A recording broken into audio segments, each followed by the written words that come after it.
Hey, what's up? This is Valentino from Of Mice and Men, and you're watching Loud TV.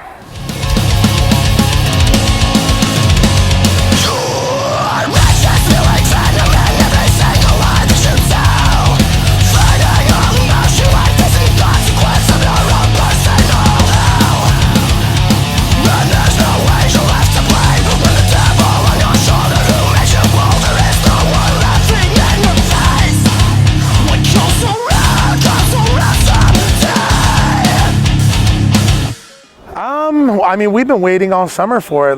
We got out here towards the end of last month, and we've been on the circuit now. We have about a week left, and it's been absolutely incredible. It's a total change from kind of what our home life is at home, and rehearsing and preparing for the shows, and then getting out here, just diving headfirst into the madness. It's absolutely insane, and we're playing some of the biggest shows that we've ever played. Vakin was 75,000 people watching us, on top of all the people that were tuned into the televised screening and all that. Like, these are some of Mice and Men's biggest shows, and we're here 10 years into our career doing some of the biggest shows we've ever done.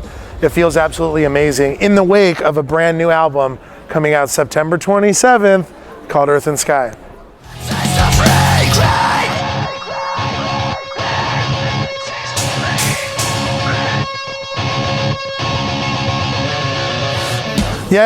Yeah, definitely. It's definitely louder, heavier, more aggressive, more in your face.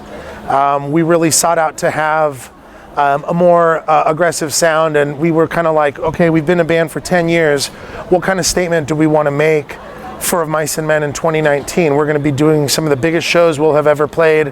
What songs do we want to be playing? What songs do we want to have on display to show who Of Mice and Men is today?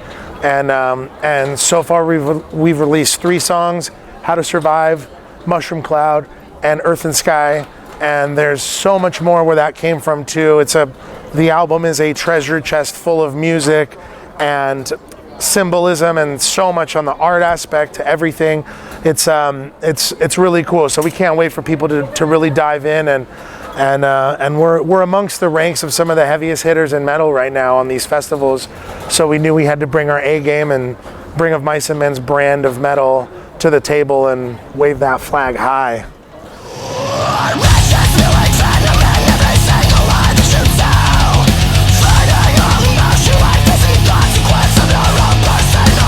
So we worked with Josh Wilbur, who has produced most of the Lamb of God records, the newest Trivium album. He mixes a ton of incredible metal bands: Korn, Parkway Drive, Gojira. So like, getting lined up with him, we were like, well, if he's gonna be our coach for this next album, like, we're gonna wanna bring our metal A game. Like, we're gonna bring riffs and songs that you haven't heard from Of Mice and Men yet, and it's gonna be on this whole new level. And every album, we feel like we kind of set out to make like a mission statement to level up the last record. And how do we improve upon what we had just created, and what direction are we going to go? Because we always have to reflect on that so we can have continual growth.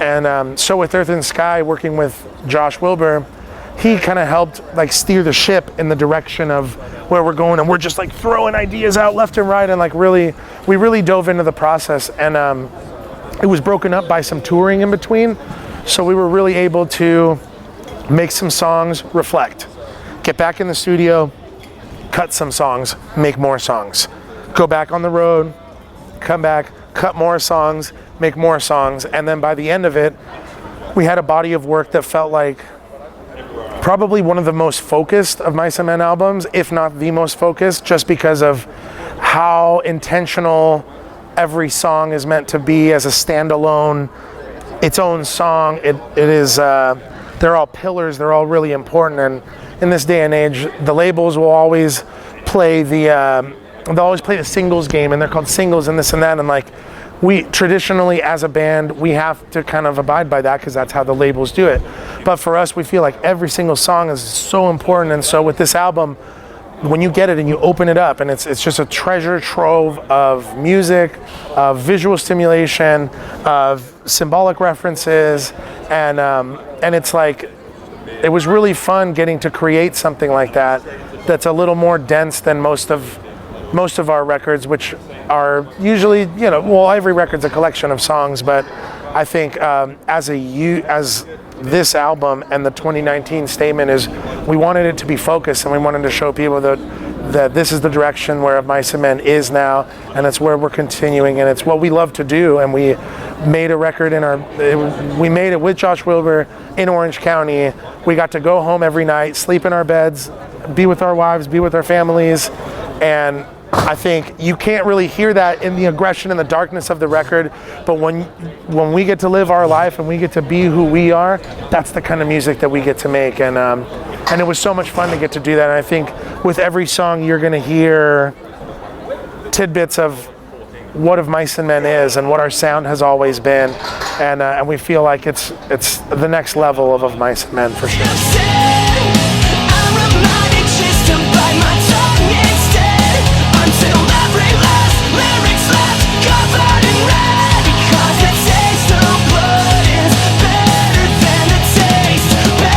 It's insane. Whenever we see those really, really young fans, I wasn't introduced to live music until I was probably a teenager. So when I see fans that are younger than that, I think about how much more enriched their life is going to be, because they're experiencing that at an age where it can be even more exciting, I think, and more, I guess, larger than life, because it is larger than life. These people, I don't know. It was different for me because I was a teenager going and seeing punk shows in crusty little clubs and stuff like that, and I was like, oh my God, like I want to do that, and I'll do that one day. And I made the promise to myself and all my friends and my parents, and they didn't believe me, and nobody believed me. And maybe she'll have, the girl today from the VIP, she'll have her own story to tell about why she loves music so much, or why music is so important to her. And maybe she'll come and be an incredible metal singer like the singer of Ginger. We just played with them, and she's a badass, and she was up there ripping it up. And I'm thinking, like, that could be anybody out here that gets inspired to go do something that then is given a chance to live a dream, so it's so cool, and we welcome that, and we love when people bring their whole families out here, because it's incredible how through each generation, and here we are a 10-year, it's crazy, and reflecting on that is absolutely incredible. And we'll always sign those guitars, and hopefully we do influence people to pick up instruments, because that's how we navigate life through music. We navigate life writing these songs about our life, sharing it with the rest of the world in hopes that maybe it'll resonate with them in a way that our favorite music resonated with us. And if that comes full circle to somebody that's over 20 years younger than me, that's absolutely that's the dream right there. Like, that's incredible, to inspire more than just to create, for the selfish sake of creating, because it's kind of how you look at it, you know what I mean? We love it, but at the same time, we're always thinking of fans like that, and hoping that in a way, some way, shape, or form, will resonate with anybody, young or old, and even some of the people that are going to be here tonight. Like, the spectrum of people is everywhere now, and it didn't used to be like that. So it's incredible to see how far we've been able to take this, and how much we still have to go, and we can't wait for that. That's the most fun, is not worrying too much, living in the present, and just excited that we finally get to share this album with the world.